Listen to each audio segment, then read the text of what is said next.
Hi hello friends, எல்லாருக்கும் வணக்கம் and welcome back to my channel village வீடு. இன்றைக்கி நம்ம பார்க்க போகிற வீடியோ ஒயர்கூட சீரீஸில் கைப்பிடி போடுறது. ஸோ நம்ம இந்த சீரீஸில் பார்த்திங்கன்னா ஃபஸ்ட்டு ஃபேஸ் எப்படி போடலாம், அப்புறம் பாடி ஆஃப் ஸ்ட்ரக்சர் எப்படி போடலாம், அதுக்கப்புறம் கைப்பிடி போடுறது. எல்லாருக்குமே இந்த கைப்பிடி போடுறது ரொம்ப கஷ்டமாகவும் ரொம்ப சிரமமாகவும் இருக்கும். நான் ரொம்ப ஈஸியான மெத்தடில் எப்படி சொல்லித்தரேன் அப்படின்னு சொல்லிட்டு வீடியோக்குள்ளே போய் பார்க்கலாம் வாங்க. இப்போ பாருங்கள், பாடி ஆஃப் ஸ்ட்ரக்சர் நம்ம ஃபுல்லாக போட்டாச்சு. இது ரொம்ப பிக் சைஸ் அப்படின்னு சொல்ல முடியாது, நார்மல் பிக் சைஸ், அதாவது 1 ரோல் வச்சு நம்ம யூஸ் பண்ணி நம்ம போட்டிருக்கோம். இது நான் கொஞ்சம் கலராக இருக்கட்டும் அப்படின்னு சொல்லிட்டு நான் இது பண்ணியிருக்கேன். பட் உங்களுக்கு பிடிக்கலை அப்படின்னா நீங்கள் ஒரே கலரே யூஸ் பண்ணிக்கலாம். நான் போன வீடியோவில் சொல்லியிருப்பேன் இந்த இருக்கக்கூடிய அந்த எக்ஸ்ட்ரா ஒயர்ஸ்லாம் எப்படி இன்சர்ட் பண்ணுறது அப்படின்னு சொல்லிட்டு. பட் இருந்தாலும் ஒன் டைம் அதை காமிக்கிறேன். ஃபஸ்ட்டு அந்த மேலே இருக்கக்கூடிய நாட்டை விட்டுட்டு 3வது நாட்டில் விட்டு, அதுக்கப்புறம் அடுத்த நாட்டை விட்டுட்டு அதாவது ஒன் பை ஒன்னாக இன்சர்ட் பண்ணணுங்க. ஃபுல்லாக முடிச்சதுக்கப்புறம் நல்லா இழுத்து விட்டுக்கோங்க, அப்போ தான் நல்லா ஸ்ட்ராங்காக இருக்கும். இல்லைனா கொஞ்சம் தொலைன்னு கொட்டும். இது எப்படியும் பார்த்தீங்க அப்படின்னா பிகினர்ஸ் தான் கொஞ்சம் கஷ்டப்படணும். கொஞ்சம் ஈஸியாக பின்னி பழகிட்டு அப்படின்னா ரொம்ப ஈஸியாக இருக்குங்க. இப்போ பார்த்தீங்க அப்படின்னா டோட்டலாக பின்னி முடிச்சதுக்கப்புறம் எல்லாத்தையும் கட் பண்ணிக்கணும். ஸோ அந்த கட் பண்ணுறது அப்படிங்கிறது கொஞ்சம் சிரமமாக இருக்கும். சிசர் வச்சு எல்லாத்தையும் கரெக்டாக ரொம்ப கீழே அடி வரைக்கும் விடாமல் அது முன்னாடி வரைக்கும் நம்ம கட் பண்ணி இப்போ எல்லாத்தையும் எடுத்துக்கலாம். இப்போ கட் பண்ணி எடுத்தாச்சு. கட் பண்ணி எடுத்ததுக்கப்புறம் இனிதாங்க நம்ம கைப்பிடி போட போகிறோம். கைப்பிடி போடணும் அப்படின்னா ஃபர்ஸ்ட்டு நம்ம 3 ஒயரில் போடணும். அதாவது முன்னாடி 3 ஒயர், பின்னாடி 3 ஒயர் வச்சு போடணும். அதாவது முன்னாடி அப்படிங்கும்போது 3 ஒயர் அப்படிங்கும்போது எந்த கலர் வேணாலும் நம்ம சூஸ் பண்ணிக்கலாம். நான் ப்ரௌனும் எல்லோவும் சூஸ் பண்ணியிருக்கேன். 2 ப்ரௌனும் 1 எல்லோ. ஸோ நீங்கள் அந்த கலருக்கு தகுந்தாப்பில் கூட நீங்கள் என்ன கலரில் நீங்கள் பாஸ்கெட் செஞ்சுருக்கீங்களோ அந்த கலருக்கு தகுந்தாப்பில் கூட நம்ம போட்டுக்கலாம். நம்ம கலர் ஒயர் அந்த பாஸ்கெட்டுக்குள்ளே கலர் ஒயர் இல்லை அப்படிங்கிறதுனால நான் அன்றைக்கி இந்த கலர் எடுத்திருக்கேன்.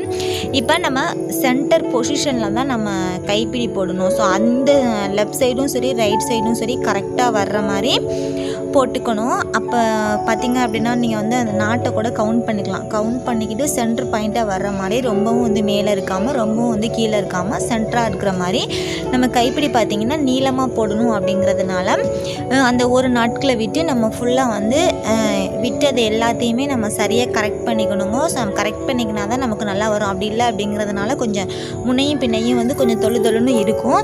ஸோ இப்போ நம்ம கரெக்ட் பண்ணி எடுத்தாச்சு. இப்போ அந்த 3 ஒயரும் பார்த்திங்கன்னா ஒரு இடத்துல தான் விட்டுருக்கோம். ஒரு இடத்துல விட்டதுக்கப்புறம் ஃபஸ்ட்டு இருக்கக்கூடிய அந்த ப்ரௌன் கலர் ஒயரை 2ஆக மடித்து வச்சுக்கிட்டு, அதுக்கப்புறம் செகண்டாக இருக்கக்கூடிய எல்லோ கலர் ஒயரை மேலேயும் கீழேயுமா வைக்கணும். அதாவது இப்போ எல்லோ ஒயர் மேலே இருக்குது, ப்ரௌன் கீழே இருக்குது. அதுக்கப்புறம் பக்கத்தில் பாருங்கள் எப்படி இருக்குது அப்படின்னு சொல்லிட்டு இப்போ விசுவலாக நீங்கள் பார்த்து தெரிஞ்சுக்கோங்க. நான் என்ன தான் வாய்ஸ் ஓவர் கொடுத்தாலும் அதை நீங்கள் பார்த்தா தான் உங்களுக்கு தெரியும். அதுக்கப்புறம் தேர்டாக இருக்கக்கூடிய ஒயரை பாருங்கள், மேலேயும் கீழேயும் வைக்கணுங்க. முன்னாடி அந்த ஒயர் எப்படி இருக்கோ அதுக்கு ஆப்போசிட்டாக நம்ம வைக்கணும். இப்போ 3 ஒயரும் பாருங்கள் மேலேயும் கீழேயும் வச்சு இந்த சைடில் இழுத்து விட்டுட்டேன். அதாவது நம்ம அந்த 3 ஒயரும் பார்த்திங்கன்னா நல்லா டைட்டாக பிடிச்சிக்கணும். டைட்டாக பிடிச்சாதாங்க அந்த கைப்பிடி ஸ்ட்ராங்காக இருக்கும். இல்லைனா கொஞ்சம் தொழுவலாக இருக்கும். இப்போ 3ஐயும் இந்த சைடு பிடிச்சதுக்கப்புறம் பாருங்கள், அங்கிட்டு 3 இருக்குது, இந்த சைடு 3 இருக்குது. அதாவது லெஃப்ட் சைடு 3 இருக்குது, ரைட் சைடு 3 இருக்குது. இப்போ லெஃப்ட் சைடில் இருக்கக்கூடிய அந்த சென்டர் ஒயர் பார்த்திங்க அப்படின்னா கீழே இருக்குது. அந்த ரைட் சைடு இருக்கக்கூடிய எல்லோ கலர் ஒயர், அதாவது அந்த centre wire yellow colour wire பாருங்கள் மேலே இருக்குது. இப்போ இந்த லெஃப்ட் சைடு இருக்கக்கூடிய ஒயர் கீழே இருக்கிறதுனால நம்ம ஆப்போசிட் சைட்லேருந்து அந்த ஒயரை பின்னாடி எடுத்து விட்டுட்டு மடக்கிட்டு இதை இந்த சைடு மடக்கிட்டு மேலேயும் கீழேயும் வைக்கணும். அவ்வளோதாங்க. அதாவது மேலேயும் கீழேயும் வச்சோம்னா நமக்கு வேலை முடிஞ்சிடும். இப்போ பாருங்கள், மேலேயும் கீழேயும் வச்சுட்டு இந்த 3 ஒயர் இந்த சைடு இப்போ கரெக்டாக வந்துருச்சு. இந்த சைடு 3 ஒயர் இருக்கும். எப்போதுமே நம்ம பின்னும்போது 3 ஒயராக பிரித்து வச்சுக்கணும். இப்போ அந்த சைடு பாருங்கள், சென்டரில் இருக்கக்கூடிய ஒயர் உங்களுக்கு கீழே இருக்கிறதுனால இப்போ இந்த சைட்லேருந்து எடுக்கணும். இந்த சைட்லேருந்து பின்னாடி அதை அந்த சைடு மடக்கி விட்டுக்கணுங்க. இப்போ பார்த்தீங்கன்னா அந்த சைடு நான் விட்டுட்டேன்னா, இப்போ அந்த சைடு விட்டதுக்கப்புறம் அந்த ஃபஸ்ட்டு ஒயரை தவிர 2வது ஒயரை மேலே தூக்கி விட்டுக்கூடும். ஏன்னா இது நாங்கள் பின்னி பழகி இருக்கிறதுனால டக்குன்னு பின்னிட்டோம். மேலே எடுத்து விட்டுட்டு மேலேயும் கீழேயும் வைக்கணும். அவ்வளோதான். இப்போ பாருங்கள், இப்போ வச்சாச்சா. இப்போ இந்த சைடு 3 வந்துருச்சு, இப்போ அந்த சைடு 3 வந்துருச்சு. இப்போ பாருங்கள் எது வந்து கீழே இருக்குது அப்படின்னு சொல்லிட்டு இந்த லெஃப்ட் சைடு இருக்கக்கூடிய ஒயர் தான் கீழே இருக்குது. அதனால் நம்ம அந்த சைட்லேருந்து எடுத்துகிட்டு வரோம். அந்த சைட்லேருந்து எடுத்துகிட்டு வந்தாக்கில் இதை எடுத்துகிட்டு வந்துட்டு மேலேயும் கீழேயும் வைக்கணும். மேலேயும் கீழேயும் வச்சுட்டு இழுத்து பிடிச்சிட்டு அந்த சைடு இப்போ 3 இருக்குது, இந்த சைடு 3 இருக்குது. அவ்வளோதாங்க. ஒன்று லெஃப்ட் சைடு வந்தால் ரைட் சைடு, ரைட்லேருந்து லெஃப்ட் அப்படி மாறி மாறி வரும். உங்களுக்கு புரிஞ்சுக்கணும் அப்படிங்கிறதுக்காக கீழே கிடக்கக்கூடிய ஒயர், அதாவது கீழே அடியில் இருக்கக்கூடிய ஒயருக்கும் ஆப்போசிட் பக்கத்தில் இருந்து நம்ம அந்த பேக் சைடாக அந்த ஒயரை வந்து மடக்கி விட்டுட்டு இதில் மேலேயும் கீழேயும் வச்சுட்டு 3ஐயும் இழுத்து பிடிச்சிக்கிறது. அவ்வளோதாங்க. இது ஃபர்ஸ்ட் டைம் வந்து உங்களுக்கு போடுறது சிரமமாக இருக்கும். நீங்கள் ஒயர் கூட பாஸ்கெட் அந்த ஸ்ட்ரக்சர்லாம் பின்னி முடிச்சதுக்கப்புறம் வீட்டில் இருக்கக்கூடிய நார்மலாக இருக்கக்கூடிய ஒரு சேரோ இல்லை நம்மளுடைய விரல்களோ, அதாவது கால் விரல்களை வச்சு நீங்கள் 3 ஒயரை எடுத்து இதே போல் பின்னி பழகிக்கோங்க. எடுத்த உடனே நமக்கு வந்து ஒயர் கூடையில் பின்னி பழகணும் அப்படின்னா கொஞ்சம் சிரமமாக இருக்கும். நீங்கள் அதாவது டைனிங் டேபிள் கால் இல்லைனா கட்டில் கால் இல்லைனா சேரோட கால் அதில் வச்சு நீங்கள் பின்னி பழகிக்கிட்டீங்க அப்படின்னா ஈஸியாக இருக்குங்க. இதில் இன்னொரு டிப்ஸ் என்ன அப்படின்னா வந்து இதுதாங்க, அதாவது நீங்கள் அந்த பின்னாடி பேக் சைடு எடுத்து விட்றது என்ன அப்படின்னு சொல்லிட்டு உங்களுக்கு டவுட்டாக இருக்கும். அப்படிங்கிறதுனால கீழே இருக்கக்கூடிய ஒயருக்கு ஆப்போசிட்டாக இருக்கக்கூடிய ஒயரை தான் எடுக்கணும். எடுத்ததுக்கப்புறம் இப்போ சென்டராக பாருங்க. இப்போ நான் எல்லோ கலர் ஒயரை தூக்கி விட்டேன். அதுக்கும் பார்த்தீங்கன்னா ஒரு டிப்ஸ் தாங்க. அதை ஃபஸ்ட் டைம் நமக்கு பின்னும்போது வராது அப்படிங்கிறதுனால அதை மேலே எடுத்து விட்டுக்கணும். மேலே எடுத்து விட்டுட்டு அதுக்கப்புறம் அடியில் கொண்டுட்டு வந்து வச்சுட்டு அதுக்கப்புறம் மேலே இருக்கக்கூடிய ஒயரை இழுத்து பிடிச்சிக்கணும். அவ்வளோதாங்க. இதுதாங்க ஒரு டிப்ஸ். அப்புறம் இது நம்ம பின்னி முடிச்சதுக்கப்புறம் பார்த்திங்கன்னா அதை பாருங்கள், இப்போ பாதி அளவுக்கு நான் வந்து பின்னிட்டேன். அதை கரெக்டாக வந்து உருட்டு கைப்பிடி தான் இதுக்கு வந்து நேமு. அது எந்த ஒரு இதுவுமே இல்லாமல் நல்லா அந்த ஒரு பால் போல் ஷேப்புக்கு வரணும். அப்போ தான் நம்ம பின்னுற கைப்பிடி பார்த்திங்கன்னா ஈஸியாக பின்னுறோம், கரெக்டாக பின்னுறோம். அப்படிங்கிறதுக்கு இப்போ இந்த அளவுலேருந்து இந்த அளவுக்கு வந்து பின்னியாச்சு. ஏன்னா எல்லாத்தையுமே நான் வந்து கண்டினியூஸாக வந்து காமிக்க முடியாது, வீடியோ வந்து லென்த்தாக போகும். பட் உங்களுக்கு விஷுவலாக பார்க்குறதுனால உங்களுக்கு புரியும் அப்படின்னு நினைக்கிறேன். திருப்பி பாருங்கள், எப்படி வந்து அந்த ஸ்டெப் பை ஸ்டெப்பாக நான் போடுறேன் அப்படின்னு சொல்லிட்டு ரொம்ப ஈஸியாக இருக்குங்க. பட் இந்த ஒயர் கூடையிலே வந்து இந்த கைப்பிடி போடுறது தான் கொஞ்சம் சிரமமாக இருக்கும். நீங்கள் போடுற கைப்பிடியை வந்து கொஞ்சம் ஸ்ட்ராங்காக போட்டிங்கன்னா ஒயர் கூடை வந்து ரொம்ப நாளைக்கு வந்து உழைக்குங்க. நான் இந்த ஒயர் பார்த்திங்கன்னா எடுத்திருக்க அளவு வந்து நம்ம கீழே பாஸ்கெட் எடுத்திருக்க அளவு வந்து எல்லா ஒயர்ஸும் வந்து 5 அடி எடுத்திருக்கேன் அப்படின்னு சொன்னேன். அதாவது 5 இல்லைன்னா மினிமம் 5 அடி.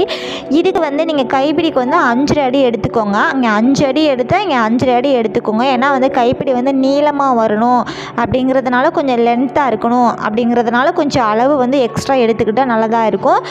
நீங்கள் ஃபஸ்ட்டே வந்து அந்த மெஷர்மெண்ட்லாம் கரெக்டாக பண்ணினா தாங்க வந்து இந்த ஒயர் கூடை வந்து நல்லா வரும். மெஷர்மெண்ட் பண்ணாமல் நம்ம வந்து ஒயர் கூட பின்னணும் அப்படின்னா வந்து சரியாக வராது. இப்போ பாருங்கள், இது ஃபுல்லாக பின்னிட்டு வந்து இதுக்குள்ளே விட்டாச்சு. 3 ஒயராக நம்ம வந்து விடணுங்க. எல்லா ஒயரையும் விடக்கூடாது. ஒரு சைடு வழியாக 3 ஒயர் எடுக்கணும், விடணும். அடுத்த சைடு வழியாக வந்து 3 ஒயர் விடணும். இப்போ இந்த சைடு 3 ஒயர் விட்டாச்சு, இந்த சைடு வந்து 3 ஒயர் விட்டாச்சு. விட்டதுக்கப்புறம் பார்த்திங்கன்னா இது ரெண்டையும் வந்து சேர்த்து கட்டிக்கணும். கரெக்டாக இருக்கணும்னு, கரெக்டாக இருக்குமானு வந்து செக் பண்ணி பார்த்துக்கோங்க. ஏன்னா ஒரு தரம் கட்டிட்டு அதுக்கப்புறம் திருப்பி வந்து எடுத்துகிட்டு இருக்க முடியாது. எவ்வளோ அழகாக இருக்குது அப்படின்னு சொல்லிட்டு பாருங்கள். நான் ப்ரௌன் கூட கொஞ்சம் நல்லா இருக்காது அப்படின்னு நினச்சேன், பட் சூப்பராக வந்து இருக்குது கலரு. இப்போ வந்து ஃபஸ்ட்டே வந்து ரொம்ப லென்த்தாக இருக்குது. நான் ஒரு 6 அடி எடுத்துக்கலாம் அப்படின்னு சொல்லிட்டு இதை கட் பண்ணிப்போம். ஏன்னா ஃபுல்லாக நிறையா லென்த்தாக இருக்குது அப்படிங்கிறதுனால பின்னாடி கட் பண்ண முடியாது. இப்போவே கட் பண்ணிவிட்டு சும்மா வந்து அதை உள்ளக்க விட்டு நம்ம இழுத்து விட்டுக்கிறது. நல்லா டைட்டாக வந்து இழுத்து விட்டுக்கலாம். இழுத்து விட்டதுக்கப்புறம் பார்த்திங்கன்னா கீழே பாருங்கள், நாலாவதாக இருக்கக்கூடிய நாட்களை வந்து சென்டரில் விட்டு இழுத்து விடுங்க. இப்போ இந்த சைடு 3 இருக்கும், அந்த சைடு 3 இருக்கும் அப்படின்னு சொன்னோன்னா, இப்போ இந்த சைடு 3 இருக்கு இல்லையா, ஸோ அதை வந்து ஃபஸ்ட்டு ஒயரை நம்ம வந்து விட்டுக்குறோம். ஸ்டார்டிங்கில் மேலே வந்து நம்ம எப்படி உள்ளே விட்டோமோ அதே போல் தாங்க அடுத்த ஒயரையை வந்து அது மேலே வந்து விட்டுக்கோங்க. அப்படி இல்லை அப்படின்னா கூட பக்கத்தில் கூட விட்டுக்கலாம். இது மாதிரி 3 ஒயரையும் வந்து இப்படி விட்டுக்கணும். இப்போ ரெண்டையுமே வந்து விட்டாச்சு. நல்லா இழுத்து விட்டுக்கோங்க, ரொம்ப ஸ்ட்ராங்காக இருக்கணும். ஏன்னா நல்லா தொலைன்னு போயிடும் அப்படின்னு சொல்லிட்டு. அடுத்து இந்த எல்லோவையும் பார்த்திங்க அப்படின்னா வந்து அதுக்கு பக்கத்தில் இருக்கக்கூடிய இதில் வந்து விட்டுக்கலாம். அப்படி இல்லைன்னா வந்து மேலே கூட ஃப்ரௌண்டில் கூட விட்டுக்கலாம். ஸோ இதெல்லாம் வந்து நம்ம விடுறது தான். ஏன்னா அது ஸ்ட்ராங்காக இருக்கணும் அப்படின்னு சொல்லிட்டு தான் விடுறோம். நீங்கள் வந்து ஒரு 2-3 சைடு, அதாவது நான் ஃபஸ்ட்டு வந்து சொல்லியிருந்தேன் இல்லையா, ஒரு நாட்டில் விட்டோம்னா அதுக்கு அடுத்த நாட்டை விட்டுட்டு அதுக்கு அடுத்த நாட்டில் தான் விடணும். ஏன்னா 1 பை 1 விட்டோம் அப்படின்னா வந்து சீக்கிரமாக வந்து கலண்டுரும் அப்படின்னு சொல்லிட்டு அடுத்து அந்த சைடு இருக்கக்கூடிய 3 வயரை அதுக்கு பக்கத்தில் வந்து விட்டுக்கோங்க. எல்லாத்தையும் விட்டுட்டு அதுக்கப்புறம் வந்து கட் பண்ணுறதாங்க.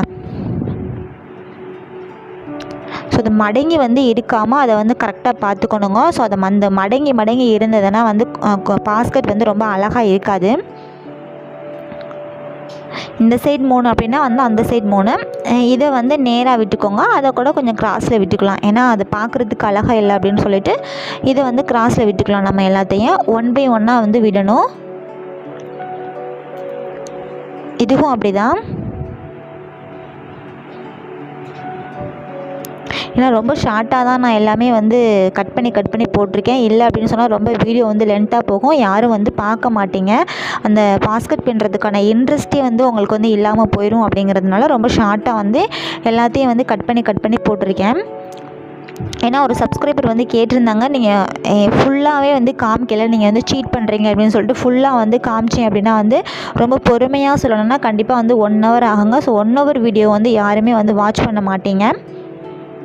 அப்படிங்கிறதுனால வந்து எல்லாமே வந்து ஸ்டெப் பை ஸ்டெப்பாக ரொம்ப ஷார்ட்டாக தான் நான் வந்து சொல்லி கொடுத்துட்ருக்கேன். இந்த கைப்பிடி போடுறது மட்டும்தாங்க வந்து பாஸ்கெட்லேயே வந்து கொஞ்சம் சிரமமான வேலை. பட் அதுவும் வந்து கற்றுக்கிட்டோம் அப்படின்னா வந்து ரொம்ப ஈஸியாக தான் வந்து இருக்கும். ஸோ உங்களுக்கு வந்து ஸ்டெப் பை ஸ்டெப்பாக தான் நான் வந்து சொல்லியிருக்கேன். பட் வாய்ஸ் ஓவரில் வந்து புரியலை அப்படின்னு சொன்னால் நீங்கள் இந்த விசில் வந்து பார்க்கும்போது உங்களுக்கு வந்து கரெக்டாக இருக்கும் அப்படின்னு நினைக்கிறேன். இப்போ பாருங்கள், கீழே இருக்கக்கூடிய 3 ஒயர்ஸும் வந்து கீழே போட்டாச்சு. இந்த சைடு இருக்கக்கூடியதை வந்து லெஃப்ட் சைடு ரைட் சைடு அப்படின்னு பிரித்து போட்டிருக்கோம். ஸோ இது வந்து நம்ம சைஸ் தான், ஸ்ட்ராங்காக இருக்கணும் அப்படிங்கிறதுனால தான் நான் வந்து போட்டிருக்கேன். இப்போ போட்டிருக்க எல்லாத்தையுமே வந்து கட் பண்ணி விட்டுடலாம். இப்போ எல்லாத்தையும் வந்து கரெக்டாக வந்து கட் பண்ணணுங்க. இல்லை அப்படின்னா வந்து அசிங்கம்னு சொல்லிட்டு நல்லா இருக்காது. நீங்கள் கட் பண்ணுறதே வந்து கரெக்டாக கட் பண்ணிக்கோங்க. இப்போ பாருங்கள், கைப்பிடி வந்து போட்டாச்சு. அதுக்கு கீழே வந்து மேலே கொஞ்சம், அதாவது லூஸாக இருக்கும் அப்படின்னு சொல்லிட்டு மேலே வந்து ஒரு ஒயர் போட்டு கட்டுறதாங்க. ஸோ இவ்வளோ தாங்க வந்து நமக்கு கைப்பிடி போடுறதுக்கான மெத்தட் வந்து ரொம்ப ஈஸி. நீங்கள் வந்து ஃபர்ஸ்ட்டே வந்து பாஸ்கெட்டில் போடாதீங்க, கொஞ்சம் கற்றுக்கிட்டு அதுக்கப்புறம் வந்து பாஸ்கெட்டில் போடுறோங்க. நீங்கள் வைக்கக்கூடிய ஃபர்ஸ்ட்லேருந்து நீங்கள் வைக்கக்கூடிய ஒயர்ஸை வந்து கரெக்டாக வச்சிங்க அப்படின்னா ரொம்ப ஈஸியாக இருக்கும் உங்களுக்கு.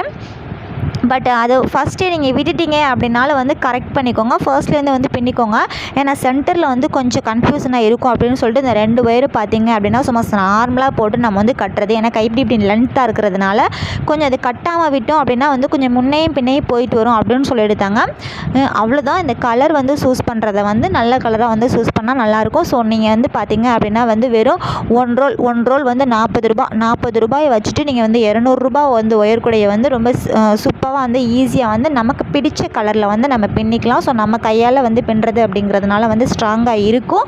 நீங்கள் வந்து கடைகளில் வந்து போய் வாங்க வேண்டியது கிடையாது. அதே சமயம் பார்த்தீங்கன்னா நீங்கள் சேல்ஸ் பண்ணணும் அப்படிங்கிறதுனால வீட்டில் இருந்து ஒரு குட்டி தொழில் பண்ணுறதுக்கும் இது வந்து ஒரு நல்ல ஒரு சூப்பரான ஒரு ஐடியா அப்படின்னு சொல்லிட்டு நினைக்கிறேன். ஸோ இவ்வளோ தாங்க வந்து ஒயர் கூடை சீரியஸில் வந்து ஃபர்ஸ்ட் நம்ம பேஸ்ட் போடுறது பார்த்தோம், அதுக்கப்புறம் ஸ்ட்ரக்சர், அதுக்கப்புறம் வந்து கைப்பிடி. ஸோ இது ரொம்ப ஈஸியாக வந்து போடலாம். ரொம்ப ஈஸியான மெத்தட். கண்டிப்பாக நீங்கள் வந்து ட்ரை பண்ணுவீங்க அப்படின்னு நினைக்கிறேன். சப்போஸ் உங்களுக்கு டவுட் ஏதாவது இருந்தது அப்படின்னா வந்து கமெண்ட் செக்ஷனில் வந்து கமெண்ட் பண்ணுங்கள். ஸோ நான் உங்களுக்கு வந்து கிளாரிஃபை பண்ணி வைக்கிறோம். ஸோ அவ்வளோதாங்க இன்றைக்கான வீடியோ. ஸோ நெக்ஸ்ட் வீடியோவில் வந்து கண்டிப்பாக வந்து மீட் பண்ணலாம். தேங்க்யூ.